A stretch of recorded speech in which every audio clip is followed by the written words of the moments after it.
Hello 18s! Ang video na to ay regarding doon sa SB19 trademark copyright di umano mula sa Shubity Company, isang Korean company, of course sa Korea.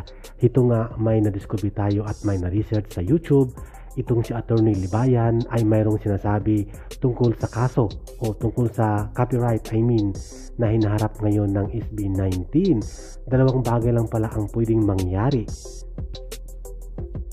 Una, pwedeng magbigay ng danyos o penalty o kumbaga sabihin natin bayad sa nagamit sa nagawa ng SB19 sa grupo ni Justin, Pablo, Joss, Ken at Stel sa pamunuan ng 1Z Entertainment dahil mga ilang taon din o ilang buwan din nagamit ang trademark at SB19 ng naturang boy band. Or else pwede bilhin ng pamunuan ng 1Z Entertainment at ng boys ang trademark at logo.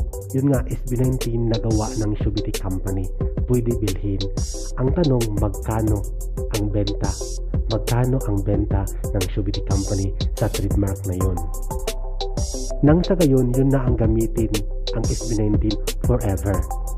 Kaya nga bilhin o ibenta na ng Shubity Company sa 1Z Entertainment ang trademark na SB19 at ang logo.